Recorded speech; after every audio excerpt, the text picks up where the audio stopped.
캄캄한 인생길 걷기라는 제목으로 말씀을 증거하도록 하겠습니다. 여러분이 집중해서 사도행전 말씀을 이때까지 잘 따라오셨으면 의문을 가지셔야 합니다. 왜 21장 정도 한 것 같은데 27장으로 넘어왔지? 이런 의문을 가지셔야 돼요. 만약 그런 의문이 없다면 여러분은 벌로 설교를 들은 것입니다. 자, 왜 이제 갑자기 27장으로 제가 넘어왔냐 하면요, 그 이유는 이제 올해 사도행전을 끝내려고 이제 하기 때문에 그렇고요. 그러다가 그러면 중요한 메시지를 다 놓치고 넘어간 거 아닙니까 할지 모르는데, 자, 22장부터 26장까지는요 내용이 조금 반복이 됩니다. 바울이 이제 21장 내용을 여러분에게 상기시켜 드리면, 바울이 이제 성령님의 지시를 받았잖아요. 자, 예루살렘에 올라가면 너가 체포될 것이고 환란이 너를 기다릴 것이다, 이런 말씀을 하셨어요. 진짜 그 말씀대로 바울이 예루살렘에서 체포가 됩니다. 그리고 갇히게 돼요. 바울을 죽이려고 하는 사람들이 암살단을 조직해가지고 밤낮 어떻게 틈만 나면 바울을 죽이려고 그렇게 합니다. 그리고 이제 재판을 받아야 되는데 돌아가는 이 재판의 분위기가 바울에게 별로 유리하지 않아요. 총독이 이제 그 안에 한 2년 정도 바울이 갇혀 있었는데 총독이 이제 한번 바뀌거든요. 근데 그 총독들이 유대인의 환심을 사려고, 유대인들이 이제 바울을 없애려고 하니까 이 재판의 결과를 약간 바울에게 불리한 쪽으로 이렇게 하려고 하는 것을 바울이 감지를 합니다. 근데 거기서 이제 만약에 그렇게 되면 문제가 생기는 거예요. 바울이 예루살렘에서 죽는 것은 하나님의 뜻이 아닙니다. 바울을 하나님께서 땅끝까지 복음을 전하도록 하는데 그 땅끝은 그 당시에 로마예요. 그리고 하나님은 바울을 그래서 로마 황제 앞에 서서 복음을 전하고 로마의 복음이 전해지기를 하나님 원하셨습니다. 그러니까 로마까지 가야 되거든요. 바울이 이 이상한 분위기를 감지하고 항소합니다. 내가 가이사 앞에서, 황제 앞에서 재판을 받겠습니다. 그래서 이제 상소를 하고, 그래서 이제 바울의 미결수지만 죄수인 바울을 배에 싣고 이제 가는 그 장면이 오늘 본문에 기록되어 있습니다. 저는 오늘 이 본문을 가지고 캄캄한 인생길을 어떻게 걸어가야 할 것인지에 대해서 여러분에게 말씀을 드리려고 합니다. 여러분, 전기가 끊기는 정전을 경험해 보셨나요? 제가 초등학교 때 정전이 이제 여러 번 났던 게 기억이 납니다. 제가 이제 그 당시에 깊은 지하에 교회와 함께 사택이 있었기 때문에 정전이 되면 진짜 캄캄했어요. 특별히 제가 말하는 정전은 두꺼비지 휴지가 나가가지고 집안만 정전되는 그런 정전 말고, 그 지역에 그냥 전기가 끊겨가지고 지역 자체가 그냥 불이 들어오지 않는 그런 정전입니다. 그렇게 불이 나가면 밤에 특히 바깥에서는 불빛이 전혀 들어오지가 않아요. 그러면요 막 손을 더듬어야 됩니다. 그러면 눈을 뜨나 눈을 감으나 차이가 전혀 없어요. 내가 분명히 눈을 떴는데 눈을 감은 것과 같습니다. 여러분, 그때는요 사람이 아무것도 할 수가 없어요. 그냥 기다리면서 불이 언제 들어올 것인가 기다리든지, 아니면 무슨 활동이라도 좀 하려면 양초에 불을 켜서 뭐 밥을 먹든지 그렇게 해야 됩니다. 제 기억으로는 정전이 이제 밤을 새서 그렇게 정전된 적은 없었던 것 같아요. 그리고 지금은 정전되는 일이 없죠. 거의 없습니다. 대한민국에 사는 게 그래서 얼마나 감사한지. 지난주에 우리가 행복축제할 때 저녁에 우리 헤세드 찬양단이 다 북한에서 오신 분들이잖아요. 그분들의 간증을 들어보면 북한은 뭐 전기가 없습니다. 그래서 북한은 이제 아파트를 짓는데 평양 같은 데도 고층 아파트를 짓습니다. 자랑하려고. 근데 고층 아파트에 분양받은 사람은 죽을 상이라는 거예요. 왜냐하면 엘리베이터가 작동이 안 합니다. 전기가 없기 때문에. 그러니까 여러분, 그 걸어서 올라간다고 한번 생각을 해보세요. 그렇지 않고 전기가 끊어지지 않는 이 대한민국에 사는 게 얼마나 감사한지 몰라요. 자, 여러분, 근데 오늘 본문에서는요 이 사람들이 처한 상황은 그냥 잠깐 하루 전기가 나간 것과는 비교할 수 없는 어려움에 처해 있습니다. 이 사람들은 지금 어디에 있습니까? 지중해 한 가운데 있어요. 잠잠한 바다가 아니라 14절에 보면 유라굴로 광풍이 불었다고 이야기를 합니다. 그러니까 쉽게 얘기하면 이제 허리케인 비슷한 그런 태풍이 분 거예요. 파도는 높이 치고 바람은 엄청나게 세게 붑니다. 그리고 하늘에는 먹구름이 가득해서 낮인데도 해가 보이지 않고 밤이면 달과 별이 보이지 않아요. 여러분, 이 당시에 항해하는 것은 무엇을 가지고 방향을 잡습니까? 지금처럼 수신을 하거나 전기가 있는 게 아니잖아요. 그러니까 어떻게 해요? 그냥 해, 달, 별 이런 거 보면서 항해를 하는 거거든요. 근데 안 보입니다. 그리고 언제 이 파도가 덮쳐가지고 배가 뒤집힐지 모르는 그런 상황 가운데 놓여 있는 거예요. 그러니까 얼마나 어려운 상황입니까? 이런 상황을 종합해서 20절에 이렇게 이야기합니다. 20절을 우리 다시 한번 읽어보겠습니다. 여러 날 동안 해도 별도 보이지 아니하고 큰 풍랑이 그대로 있음에 구원의 여망마저 없어졌더라. 그러니까 살 수 있을지 희망이 없는 겁니다. 정말 우린 죽었구나, 다 죽었구나, 이런 상황 가운데 있는 거예요. 뿐만 아니라 33절에 보면 자그마치 이들이 배에서 14일 동안 굶었다. 아무것도 먹지 못하고, 그러니까 뭐 언제 죽을지 모르니까 막 싸워야 되고 배를 뒤집히지 않도록 사투를 벌여야 되니까 먹지도 못한 거예요. 여러분 3일이라도 혹시 금식해 보신 분 계세요? 이 저혈당 상태가 되고요, 저혈압이 돼서 힘이 하나도 없습니다. 저는 원래 혈압이 조금 낮은데 금식하다가 이틀째 날 벌떡 일어나다가 갑자기 이제 머리가 새카매져가지고 이제 쓰러진 적이 있어요. 그러니까 금식하면 힘이 없습니다. 그렇게. 근데 이들이 얼마나 고통스럽겠습니까? 그냥 구원의 희망이 없는 거예요. 여러분 이것은 우리가 살아가는 현실과 너무나 비슷합니다. 여러분 가운데, 예배드리는 분들 가운데 정도의 차이는 있겠지만 앞이 보이지 않는 캄캄한 그런 바다를 항해 가는 것 같은 그런 느낌으로 살아가는 분들이 있을 거예요. 우리나라는 지금 탄핵 정국으로 한 주 한 주가 어떻게 될지 알 수 없는 그런 상황 가운데 있습니다. 경제와 민생은 어렵고요. 또 자녀를 좀 잘 교육시켜 보겠다고 맞벌이를 하는 부부인데, 맞벌이를 하는데 의도하지 않게 자녀와의 대화의 시간이 줄고 또 자녀와의 대화가 줄면서 관계도 좀 소원해지는 그런 일을 겪은 가정들도 있습니다. AI가 얼마나 급속도로 발전하고 있습니까? 몇 개월 만에 한 번씩 막 깜짝깜짝 놀라는 그런 발견을 통해서 야, 정말 우리 일자리가 다 뺏기는 거 아닌가, 뭐 이런 생각을 하게 됩니다. 그러니까 미래에 너무 세상이 빨리 변하고 있으니까 그 빨리 변하는 상황에 내가 빨리빨리 대처하지 못하면 내 인생이 어떻게 될지, 내 노후가 어떻게 될지, 우리 자녀들의 정말 진로는 어떻게 해야 될지 알지 못하는 그런 불안한, 마치 앞을 볼 수 없는 캄캄한 그런 바다를 항해하는 것 같은 그런 우리의 삶입니다. 여러분, 이런 캄캄한 길을 걸어가는 것 같은 이 상황에서 여러분 우리가 어떻게 그리스도인으로서 살아가야 할까요? 그것을 오늘 본문을 통해서 살펴보려고 하는데요, 하나님이 우리 각자에게 말씀을 통해서 위로와 확신과 은혜를 베풀어 주시기를 주님의 이름으로 축원합니다. 제가 딱 두 가지 말씀을 드리려고 해요. 자, 첫 번째는 약속의 말씀을 꽉 붙들어야 된다는 것입니다. 자, 뭐라고요? 약속의 말씀을 꽉 붙들어야 돼요. 자, 오늘 배에 타고 있는 사람이 276명이라고 했습니다. 그러니까 배가 그래도 꽤 큰 편이에요. 그런데 그 배에는 누가 타고 있을까요? 여러분 자, 생각을 해보세요. 자, 선주가 있고 선장이 있습니다. 그리고 그 배를 움직이려면 선원들이 꽤 많이 타고 있었을 거예요. 바울을 비롯한 로마로 압송되어 가는 죄수들이 또 몇 명 있습니다. 그리고 그 죄수들 호송 책임을 맡은 백부장이 있습니다. 성경에 읽으면 27장 앞에 율리오라는 사람이에요. 백부장이 있고, 그리고 백부장이니까 군인들도 뭐 최소 100명 이렇게 되지 않겠습니까? 치안을 유지해야 되니까.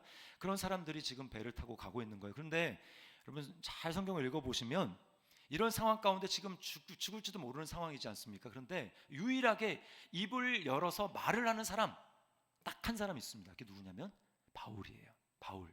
이상하지 않습니까? 바울은 지금 죄수예요. 말을 한다면 선장이나 아니면 그 호송 책임을 맡고 있는 백부장이 말을 해야 됩니다. 근데 그들은 입을 닫고 있어요. 왜 그럴까요? 지금 이 어려운 상황 가운데 자기도 자기를 앞날이 어떻게 될지 모르거든요. 희망이 없거든요. 할 말이 없거든요. 그러나 바울은 어떻습니까? 바울은 비록 죄수이지만 그는 희망을 가지고 있습니다. 그래서 바울이 뭐라고 지금 사람들한테 얘기하냐면, 여러분 안심하십시오. 배만 좀 다칠 뿐이지 여기 있는 분 중에서 아무도 생명에는 한 사람도 지장이 없을 것입니다. 죽지 않을 것입니다. 그러므로 반드시 우리는 어떤 섬에 우리는 착륙이란 말 뭐죠? 도착하게 될 겁니다. 이렇게 말을 하는 겁니다. 여러분, 바울은 허풍쟁일까요? 낙천적인 성격이기 때문에 이런 정말 절망적인 상황에서 그렇게 이야기를 하는 것일까요? 아닙니다. 바울이 그렇게 사람들 앞에서 270여 명 되는 그 사람 앞에서 당당하게 희망을 이야기할 수 있었던 이유는, 그 근거는 바울에게 하나님의 약속의 말씀이 있었기 때문이에요. 그래서 23절 24절에 이렇게 이야기합니다. 우리 같이 한번 읽어보겠습니다. 내가 속한 바 곧 내가 섬기는 하나님의 사자가 어젯밤에 내 곁에 서서 말하되 바울아 두려워하지 말라.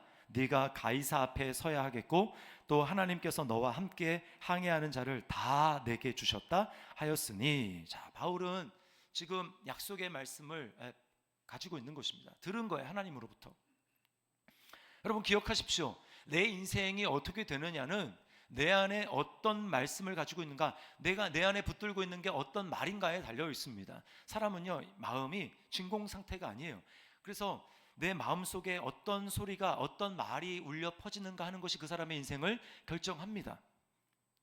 하나님의 약속의 말씀이 우리 마음 가운데 있을 때, 그 말씀을 딱 붙들고 있을 때 우리는 희망이 있어요. 아무리 상황이 힘들고 절망적인 것 같아도 내 안에 내가 지금 붙들고 있는 하나님의 약속의 말씀이 있으면 여러분 그 사람은 희망이 있고 살 수 있습니다. 반면에 지금 괜찮은 것 같아도 마음속에 하나님의 약속의 말씀이 없다면 진공이 아니라 그랬죠. 뭔가 다른 그 목소리가 울려 퍼지고 있는 거예요. 뭘까요? 세상의 소리입니다. 나를 우울하게 만들고 침체에 빠뜨리고 절망 가운데 몰아넣는, 안 돼, 이제 끝났어, 이제는 아무것도 할 수 없어 라고 이야기를 하는 것이죠. 자, 여러분은 어떤 말을 붙들고 있습니까? 여러분은 어떤 하나님의 약속의 말씀이 여러분 안에 있습니까? 그것을 지금 꽉 붙들고 있습니까? 여러분, 세상 사람들이 이제 연말이 되니까 또 연초가 이제 좀 되지 않아요? 그러면 다 어디 갑니까? 점 보러 가요. 운세를 보러 갑니다. 왜 웃으세요? 그렇게 하는 이유가 뭐예요? 그렇게 해서라도 너무 앞날이 캄캄한데 뭔가 좀 희망적인 메시지 한마디라도 좀 들을 수 있지 않을까? 내년에 동쪽으로 가면 돈벼락이 떨어진다, 이런 얘기라도, 정말 소망이 없으니까 그런 얘기라도 좀 들어서 마음의 위안을 삼고자 그렇게 하는 것 아니겠습니까? 그러나 여러분, 오늘 잠언 29장 18절 말씀을 보세요. 이렇게 얘기합니다. 세번역 성경인데요, 같이 한번 읽어보겠습니다. 시작. 계시가 없으면 백성은 방자해지나 율법을 지키는 사람은 복을 받는다. 계시가 뭐예요? 하나님의 말씀입니다. 하나님의 말씀이 없으면 방자해진다. 무슨 얘기입니까? 갈 길을 알지 못하고 사람이 막 방황한다라는 거예요. 말씀이 있으면 그 사람은 길을 따라가는 것이고, 말씀이 없으면 방황하는 것입니다. 노시보 효과라는 말을 들어보셨을지 모르겠어요. 플라시보랑 반대되는 말입니다. 심리적 효과인데, 플라시보는 이제 긍정적인 효과를 나타내는 거고, 노시보는 이제 부정적인 효과입니다. 그러니까 내가 어떤 사실을 들었는데 그걸 그대로 믿으면요, 실제로 내 신체에서 그런 부정적인 반응이 나타나는 거예요. 영국의 심리학자 어빈 컷이라는 사람이 이제 대학생들을 대상으로 실험을 합니다. 대학생들에게 이제 이 공기를 마시게 한 다음에, 그냥 일반 공기예요. 그 다음에 뭐라고 얘기하냐면, 이 지금 여러분이 들이마신 공기에는 독소가 들어있다, 이렇게 이야기를 하는 겁니다. 그러니까 그 전까지도 이제 멀쩡했던 사람 중에서 몇몇 사람들이 막 이렇게 고통스러운 증상을 호소했다는 거예요. 그 공기가 문제가 있어서가 아닙니다. 말을 그렇게 한 거예요. 그런가 하면 또 한 집단에는 공기를 마시고 괴로워하고 있는 그 여성의 모습을 보여줬습니다. 그랬더니 이전보다 훨씬 더 많은 사람들이 막 통증을 호소하면서 괴로워하는 모습을 보이더라는 거예요. 공기는 똑같은 공기였습니다. 여러분, 이게 뭘 보여주는 겁니까? 내가 어떤 말을 지금 붙들고 있는가, 어떤 말이 내 안에 있어서 그것을 정말 믿고 있느냐가 그 사람의 삶을 좌지우지한다는 거예요. 여러분, 우리 인간이 강한 것 같지만 강하지 않습니다. 굉장히 연약한 존재예요. 그러니 우리 마음속에 진리이신 하나님의 말씀이, 약속의 말씀이 딱 붙들고 있다면 우리 인생이 얼마나 든든하겠습니까? 바울이 지금 그 말씀을 붙들고 있는 거예요. 자, 그러면 여러분이 이런 의문을 가질지 모르겠습니다. 알겠는데요, 그럼 도대체 약속의 말씀이 뭡니까? 약속의 말씀. 여러분, 약속의 말씀이 뭐예요? 저희 집에서 이제 아이들과 함께 저녁에 밤에 성경을 한 장씩 읽는데, 어떤 구절은 딱 읽다가 아이들이 잠깐만 한 다음에 형광펜을 가지고 거기다 칠을 합니다. 뭔가 자기 상황에 위안이 되는 거예요. 그러니까 거기다가 형광펜을 칩니다. 자, 내 마음을 위로해 주는 그 말씀, 형광펜을 치게 만들 정도로, 그게 약속의 말씀일까요? 아니면 이제 조금 있으면 선고 영신 예배 때 말씀 카드 뽑는다 그랬잖아요. 탁 보았어요. 아, 약속의 말씀이구나.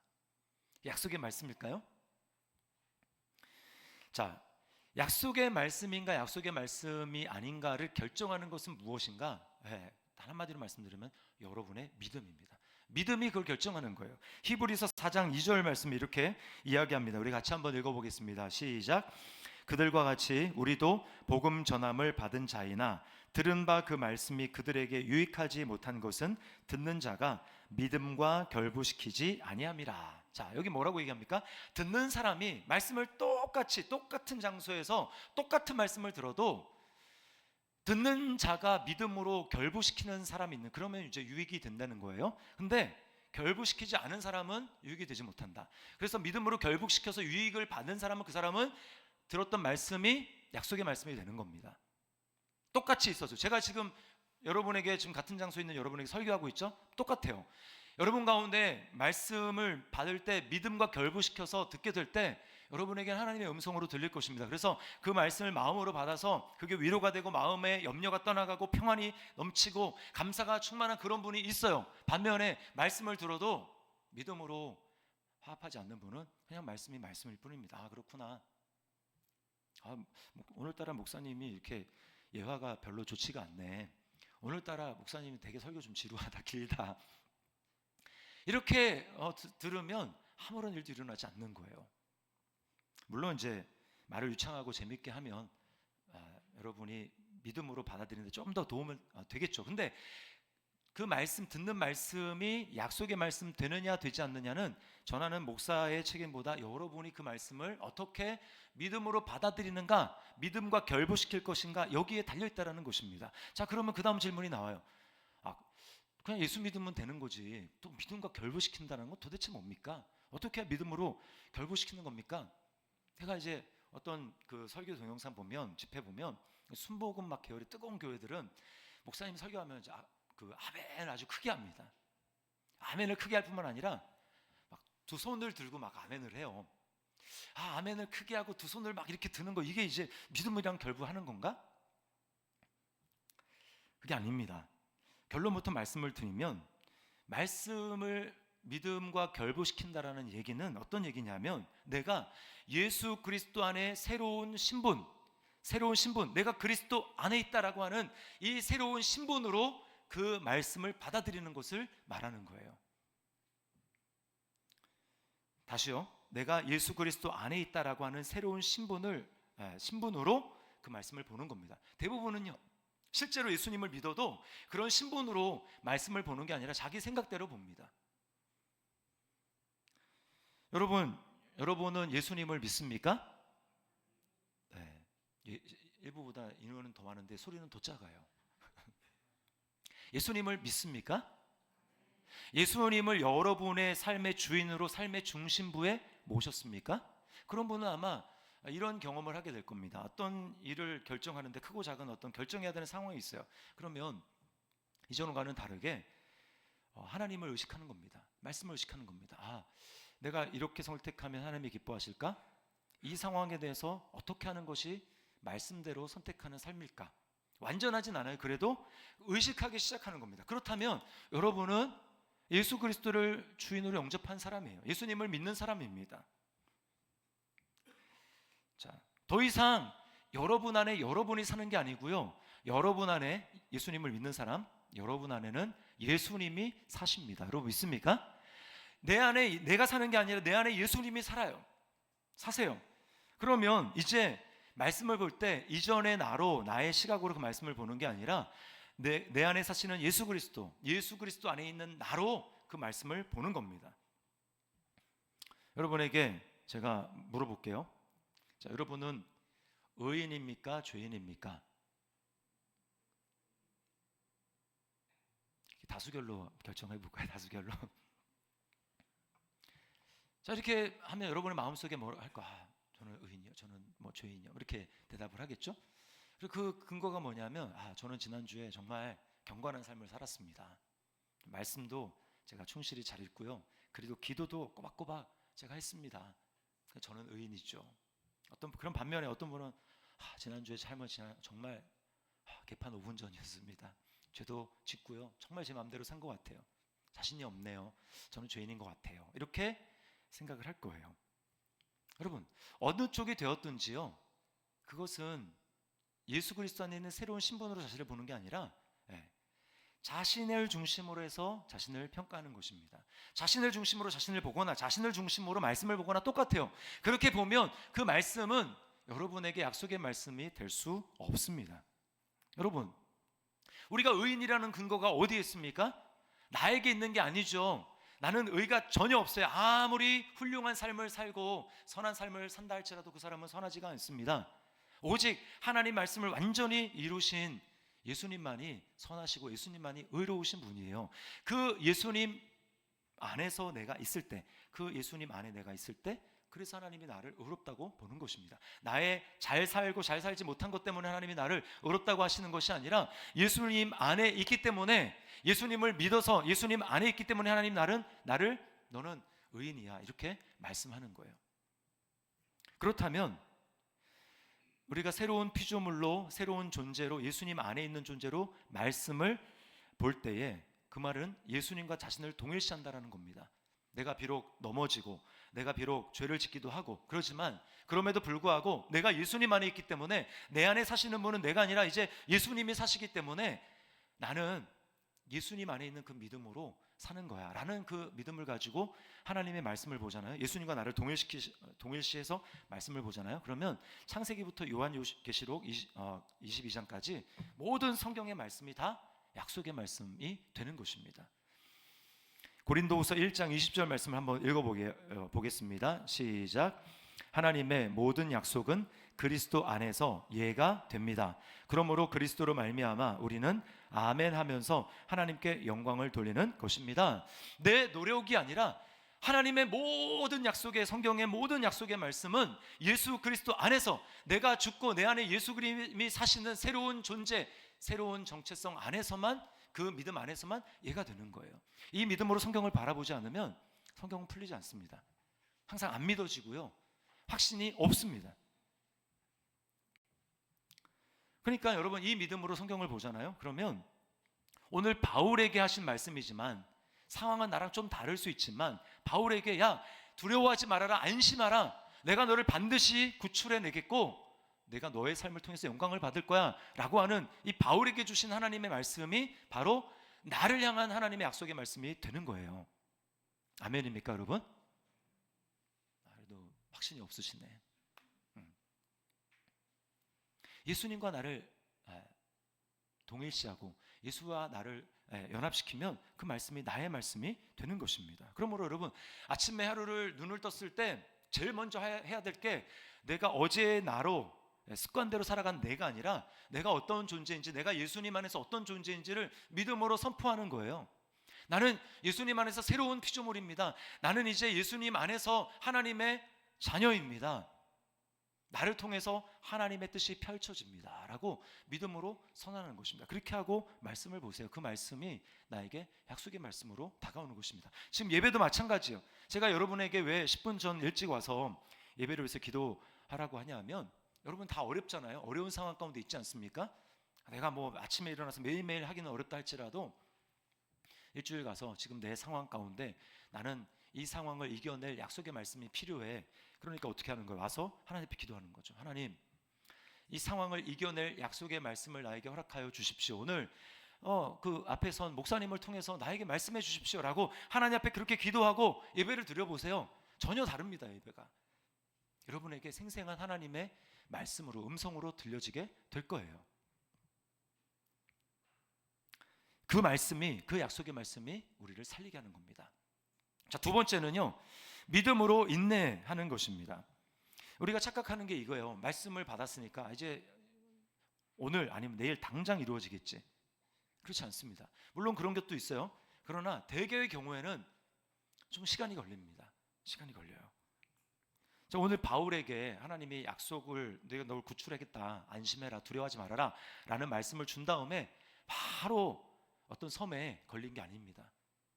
이 일이 있었던 것은, 약속의 말씀을 받은 것은 이 광풍을 만나고 유라굴로라는 광풍을 만난 지 한 3일 또는 3일에서 뭐 며칠 지나지 않는 그때예요. 근데 오늘 말씀해 보니까 33절을 보니까 열 나흘째 되돌 때까지, 그때까지 그들은 구출받지 못하고 있었던 거예요. 이런 일이 우리에게 일어나면, 자, 약속의 말씀을 받았습니다. 믿음으로 그 약속의 말씀을 내가 취했어요. 그러면 뭔가 변화가 나타나야 되는데 변화가 나타나지 않는 겁니다. 시간이 막 하루 이틀 가고 뭐 한 달 가고 막 계속 가는 거예요. 그러면 우리 속에 인간적인 어떤 생각이 들어옵니까? 아닌가? 아닌가? 내가 잘못 들었나? 이런 의심이 들어가는 거예요. 여러분, 꼭 기억하십시오. 하나님의 시간과 내 시간 사이에는, 그 사이에는 간격이 있습니다. 달라요. 그 간격을 메우는 게 뭐냐? 그 간격을 채워주는 게 바로 믿음으로 인내하는 것입니다. 믿음으로 인내하는 거예요. 자, 구원을 예로 들면 저와 여러분은 우리 마음 가운데 예수 그리스도라는 말씀이 심어졌습니다. 복음의 말씀이, 씨앗이 심어졌어요. 여러분 믿습니까? 그러니까 이제 구원 받는 거죠. 그런데 그 씨앗이 심어졌지만 완전히 열매를 맺지 못했어요. 이 열매는 언제 완전히 맺히게 됩니까? 예수님이 재림하시는 때 구원이 완성이 되는 거죠. 구원은 이미 받았지만 아직 완전히 받지 않았습니다. 그러니까 뭐예요? 우리가 지금 인내하면서 기다리는 거죠. 예수님 빨리 오셔서 이 구원을 완성해 주십시오. 이 세상을 다스려 주십시오. 우리가 기도하는 것 아닙니까? 참음으로 기다릴지니라. 이 세상에서 살아갈 때 그때그때 필요한 하나님의 약속의 말씀이 실제로 이루어지는 것도 마찬가지예요. 약속의 말씀을 받았습니다. 믿음으로 취했어요. 그 이루어질 때까지 시간이 필요합니다. 자, 누가복음 8장 15절 말씀을 같이 한번 읽어보겠습니다. 시작. 좋은 땅에 있다는 것은 착하고 좋은 마음으로 말씀을 듣고 지키어 인내로 결실하는 자니라. 아브라함을 보십시오. 내가 너에게 땅을 주겠다, 내가 너에게 아들을 주겠다, 이렇게 약속받은 때가 75세 때였습니다. 그리고 그것이 이루어지는데 25년 걸렸어요. 100세 때 아들을 얻습니다. 요셉은 어떻습니까? 요셉은 꿈을 꿨죠. 대단한 꿈을 꿨습니다. 대단한 높은 인물이 되어서 뭔가 다스리고 지배하는 그런 꿈을 꿨단 말입니다. 하나님이 주신 계시죠. 꿈을 통한 계시. 근데 그 꿈을 꾸고 나서 이루어지는 데까지는 13년이라는 세월이 걸렸어요. 13년. 실제 상황은 꿈과 정반대로 가는 것 같았습니다. 망하는 것 같았어요. 이러다 이거 인생 침몰이지, 무슨 꿈이냐, 이렇게 되는 것 같았어요. 그러나 그 시간을 인내로, 믿음의 인내로 버틴 겁니다. 다윗도 마찬가지입니다. 왕을 삼겠다고 기름 부음 받았어요. 당장 왕이 될 줄 알았는데 아니었습니다. 그가 왕이 되는데 정말 오히려 왕과는 거리가 멀게, 이러다가 사울한테 죽임당하는 것 아닌가, 그런 시간을 10여 년 보낸 끝에 왕으로 세워지게 되는 것입니다. 여러분, 그렇다면 우리가 인내하는 시간 동안에 이 믿음으로 인내한다는 게 도대체 뭘까요? 그 시간 동안에 우리는 어떻게 해야 될까요? 말씀을 붙들고 있는 것은 물론이겠지만 우리가 해야 될 일이 있습니다. 구체적으로 그것은 무엇이냐면 감사하는 것입니다. 하나님 앞에 적극적으로 감사하는 것. 자, 야고보서 1장 2절 3절 말씀을 같이 한번 읽어보겠습니다. 시작. 내 형제들아, 너희가 여러 가지 시험을 당하거든 온전히 기쁘게 여기라. 이는 너희 믿음의 시련이 인내를 만들어내는 줄 너희가 알미라. 자, 여기 믿음의 시련이라고 합니다. 믿음의 시련.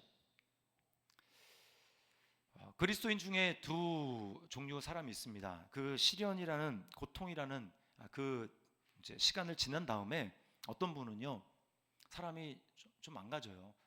좀 안 좋아집니다.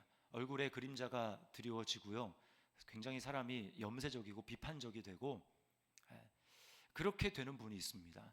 반면에 어떤 분은 그 고난과 시험이라는 것을, 시간을 지난 다음에 이전보다 더 밝고 쾌활하고 빛이 나고 이렇게 되는 경우도 있어요. 여러분, 이 두 차이를 만드는 게 뭘까요? 그게 바로 이 믿음의 시련이라는 것입니다. 그 시련이 그냥 시련이 아니라 내가 믿음의 시련이 되게 하는가? 라고 하는 거죠. 그 시련이 왔을 때 그게 믿음의 시련이 되게 하느냐 그렇지 않느냐를 뭘로 결정해요? 여러 가지 시험을 만나거든 온전히 기쁘게 여기라. 그 내 상황에는 맞지 않고 내 계획과 내 생각에는 맞지 않지만 이거 아닌데 싶지만 그럼에도 불구하고 하나님 앞에 믿음으로 감사하는 거예요. 기쁘게 여기는 거예요. 하나님, 나 이해되지 않지만 감사합니다.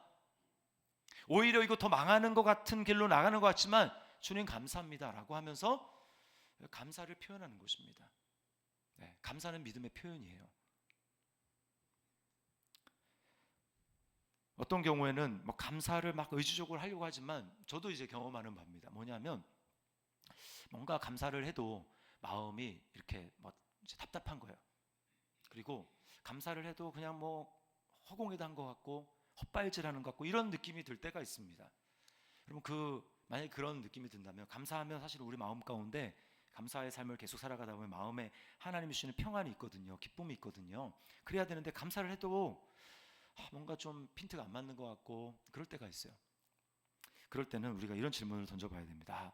지금 하나님과 나 사이에 뭔가 하나님이 내려놓기를 원하고 버리기를 원하는데 내가 꽉 붙들고 안 버리고 있는 무엇이 있지 않은가? 그걸 질문해 봐야 돼요. 하나님은 그거 놓으라고 하는데 내가 놓지 않고 꽉 붙들고 있는 게 뭐가 있지 않는가? 믿는 크리스찬 부인이 목사님을 찾아서 상담을 합니다. 돈 문제, 또 건강과 가족의 문제 뭐 이런 부분에 대해 상담을 하면서 목사님께 이렇게 얘기하는 거예요. 알려주신 대로 제가 감사를 해봤습니다. 근데 뭐 하나도 나아지는 거 없고 상황은 더 안 좋아졌습니다. 그래서 목사님이 이렇게 물어봅니다.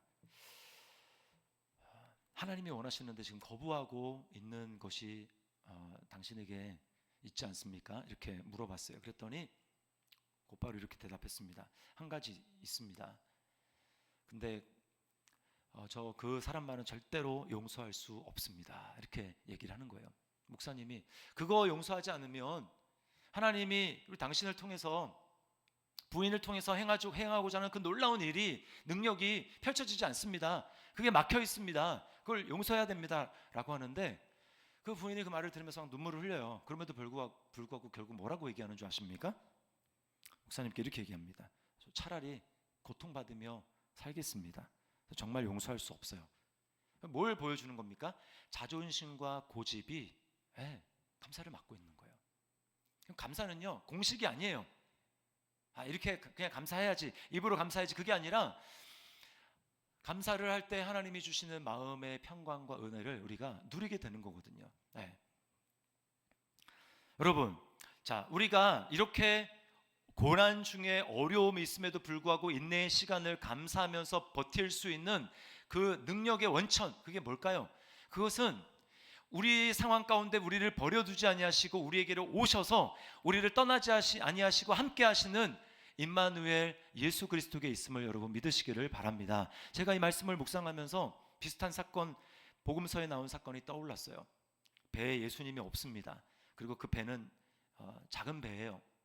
오늘 본문과 같이 큰 배가 아닙니다. 그리고 그 배가 있는 장소는 지중해가 아니라 조그마한 갈릴리 호수였습니다. 그래도 호수도 꽤 커요. 며칠씩이 아니라 그들은 밤을 새워서 지금 배를 저 반대편으로 저어가려고 노력을 하고 있습니다. 근데 풍랑이 일어났고 배는 앞으로 나가지 않고 바람이 역풍이 거세게 와서 아무리 배를 저어도 나가지 않고 물이 들어오고 배가 이제 뒤집혀 죽을 것 같은 그런 상황에 놓여 있어요. 그때 이제 모든 게 다 포기하고 이제 죽었구나 싶을 그때에 새벽에 예수님이 오십니다. 성경을 잘 읽어보면 뭐라고 하냐면 예수님이 멀리서 그걸 보셨다고 얘기를 해요. 우리 혼자 그냥 직사게 고생하도록 남겨두는 것이 아니라 예수님은 그 상황을 보고 있는 것입니다. 보고 있고 더 늦지도 않게 정확한 타이밍에 오시는 거예요. 오셔서 뭐라고 말씀합니까? 오늘 바울에게 주셨던 똑같은 말씀. 두려워하지 말라. 내니 두려워하지 말아라 라고 제자들에게 말씀하십니다. 주님이 어떻게 오십니까? 풍랑이 일고 엄청나게 높은 그 파도를 주님이 발로 밟으시면서 걸어서 제자들에게 오시는 거예요. 그건 뭘 상징합니까? 십자가로 죄와 죽음의 파도를 주님이 잠재우시고 승리하신 승리자 부활의 주님으로 우리 가운데 찾아오시는 것을 말씀하는 것입니다. 주님이 세상을 이기시고요, 마귀를 이기시고 죄를 이기시고 죽음을 정복하셨어요. 우리 힘으로 하나님의 말씀을 붙들 수 없기 때문에 말씀 자체이신 그분이 육신을 입고 이 땅 가운데 오셔서 우리와 함께 하시고 우리를 영원히 떠나지 않으신다고 약속하시는 그 주님이 우리를 붙들고 계시기 때문에 여러분, 우리는 버틸 수 있고, 우리는 넘어져도 다시 일어날 수 있고, 물에 빠져도 다시 일어날 수 있는 줄 믿습니다. 신앙생활은 바로 이거예요. 안심하라, 난이 두려워 말라 라는 이 말씀에 큰 용기를 얻고요, 베드로가 어떻게 합니까? 밖으로 나옵니다. 상황은 달라지지 않았는데 똑같이 바람이 엄청나게 불고 파도가 엄청나게 높이 치는데 베드로는 물 밖에 나와서 물 위를 걷습니다. 먼저 찾아오신 그 주님이 나와 함께 하신다는 걸 믿으니까 그런 도전을 할 수 있는 거죠. 그러다가 베드로가 좀 걷다가 빠집니다. 예수님을 보지 않고 정말 자신을 삼킬 것 같은 그 환경을 바라보니까 너무 두려워서 물에 빠집니다. 그때 어떻게 합니까? 예수님은 베드로를 손을 내밀어서 건지십니다. 제 컴퓨터 바탕화면에 제가 찾았어요. 물에 빠진 베드로를 구출해 주시는 예수님 이미지를 찾으니까 성화가 있더라고요. 그런 성화. 제가 그 바탕화면에 그 성화를 깔아놨습니다. 왜냐하면 내 인생도 걸어가는데 정말 주님이 나를 건져주시는 이 손을 내가 늘 기억하지 않고는 이겨낼 수 없는 그런 상황들이 참 많이 있는데, 내가 그걸 이미지로 딱 각인을 해야 되겠다, 머릿속에. 그래서 컴퓨터 화면에다 그걸 깔아놨어요. 베드로, 물에 빠진 베드로를 주님이 붙들고 있는 겁니다. 여러분, 신앙생활은 뭔지 아십니까? 신앙생활은요, 주님과 내가 손을 잡고 있는데 이렇게 잡고 있는 게 아니라, 주님과 내가 손을 잡고 있는데 이렇게 잡고 있는 거예요. 이렇게 주님이 내 손을 잡아주시고 나도 주님의 손을 잡는 겁니다. 이때는 하나님의 은혜와 사랑을 우리가 경험하며 하나님 나라를 누리면서 살아갈 수 있어요. 감사가 넘치고 은혜가 넘칩니다. 근데 어느 순간에 상황이 너무 힘들고 상황이 나를 너무 힘들게 해서 어느 순간에 나도 모르게 예수님이 아니라 그 상황에 매몰될 때가 있어요. 그때 어떻습니까? 예수님이 안 계신 것 같아요. 손을 놓는 겁니다. 손을 놓는 거예요. 그때 어떻습니까? 우리 마음 가운데는 주님의 은혜와 사랑을 경험하지 못해요. 믿음의 손을 이렇게 놓는 겁니다. 근데 신앙생활은 나는 놓지만 주님은 여전히 내 손을 붙들고 계시는 거예요. 여전히 주님은 내 안에 살아 계시는 것입니다. 그 주님이 나를 붙들고 계셔서 나로 하여금, 야, 너가 내 손을 놓았지만 나는 지금 너의 손을 여전히 붙들고 있고 이 잡은 손은 천국 가는 그날까지 놓지 않을 거야. 여러분, 예배가 뭐예요? 우리가 말씀을 묵상하는 건 뭡니까? 때때로 내가 주님의 손을 자주 놓치는데 그때 말씀을 통해서 다시 깨닫는 거예요. 그렇구나. 예수님은 내 안에 계시지, 예수님의 영은 내 안에 계시지, 그분이 나를 끝날 때까지, 세상 끝날 때까지 떠나지 않으신다고 약속해 주셨지, 너희를 내 손에서 빼앗을 자가 없다라고 말씀하셨지. 그 주님이 내 손을 붙들고 계시니까 그렇지, 내가 왜 손을 놓고 있었지? 다시 예수님 손 잡아야지. 그렇게 손 잡고 다시 물에 빠졌던 그 자리에서 일어나서 걸어가는 거예요. 여러분, 이게 신앙생활인 줄 믿습니다. 여러분, 이렇게 걸어간 바울이 어떻게 됐을까요?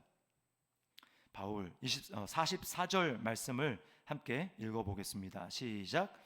마침내 사람들이 다 상륙하여 구조되니라. 할렐루야. 여러분, 이것이 하나님의 역사입니다. 약속의 말씀은 그냥 뻥이 아니에요.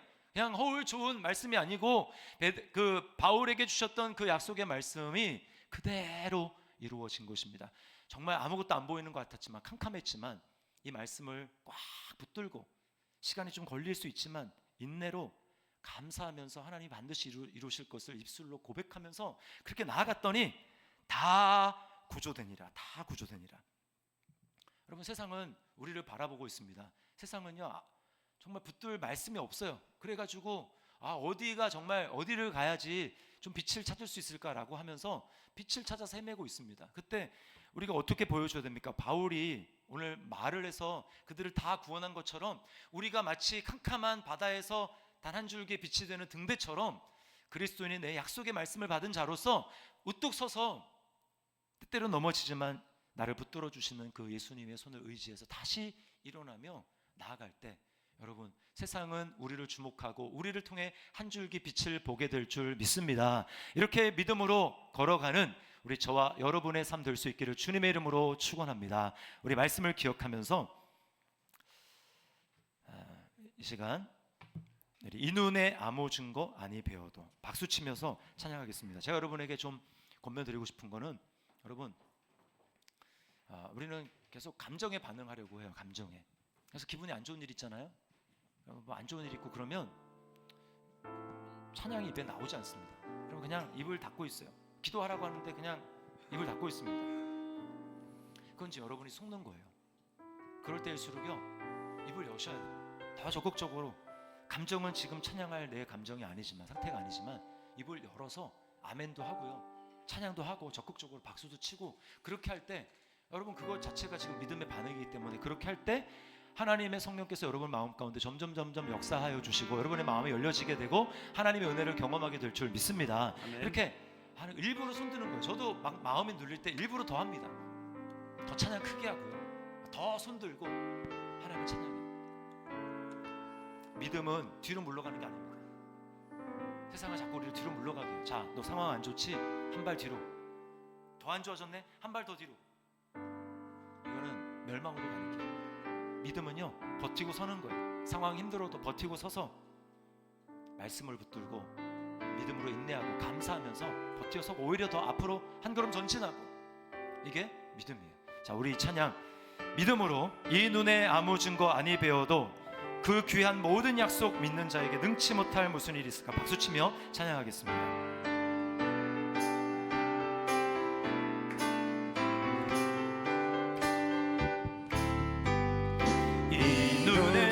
증거 아니 되어도 믿음만을 가지고서 늘 걸으며, 이 귀에 아무 소리 아니 들려도 하나님의 약속 위에 서리라.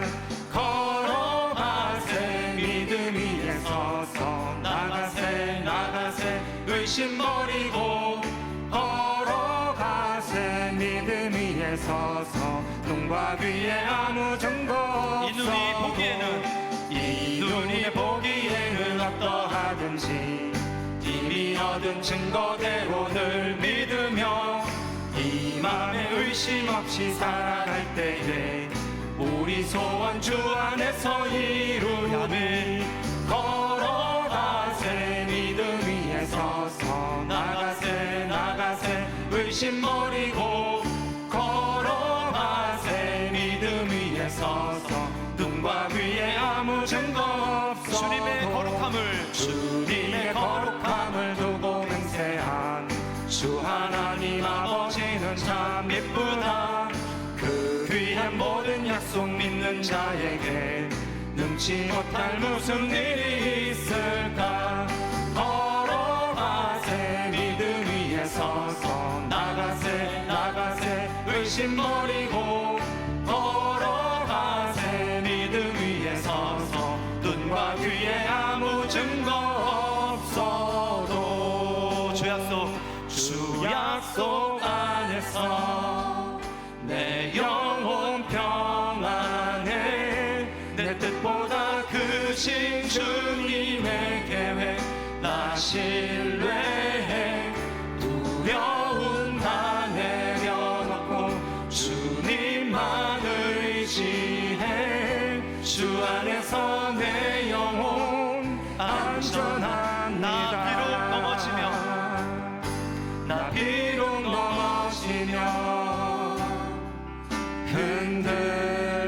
흔들리지만 주 내 안에 거하며 나를 붙드시니, 내 생각을 주께로 우리 약속의 말씀을 붙듭시다.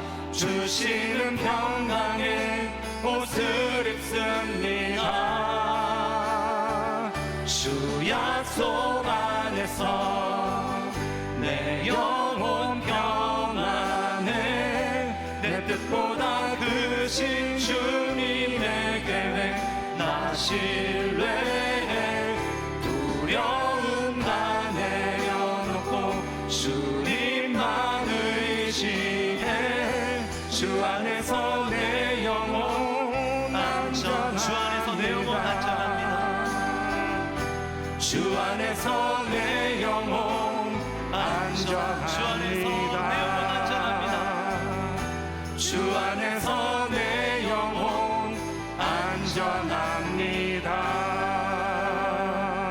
우리 말씀을 기억하면서 우리 기도하겠습니다. 여러분은 입을 열어서 우리 하나님 앞에 기도했으면 좋겠어요. 여러분의 마음에 지금 울려 퍼지는 소리는 무엇입니까? 세상의 말입니까? 아니면 약속의 말씀입니까? 그 말씀을 붙들어야 합니다. 그냥 아는 것으로 그치면 안 되고요. 여러분이 그것을 꽉 붙잡으셔야 돼요. 여러분의 시각으로 말씀을 보는 것이 아니라 나는 예수 그리스도 안에 있는 새로운 피조물이다, 새로운 존재다, 내 안에 예수님이 사신다, 나는 죽었다, 그 시각으로 말씀을 보는 것입니다. 그리고 그 말씀이 이루어질 때까지 믿음으로 인내하셔야 됩니다. 상황이 더 안 좋아지는 것 같아도 감사하십시오. 적극적으로 기뻐하십시오. 하나님을 찬양하십시오. 하나님 반드시 우리 삶 가운데 기적을 행하시고 하나님의 살아계신 증거를 보이시고 캄캄한 우리 인생 가운데 빛으로 임하여 주시고 우리를 밝혀주실 줄 믿습니다. 아멘. 우리 시간에 같이 한번 우리 여러분이 각자에게 주신 말씀을 따라서 입을 열어서 하나님 앞에 우리 기도했으면 좋겠습니다. 기도하시겠습니다.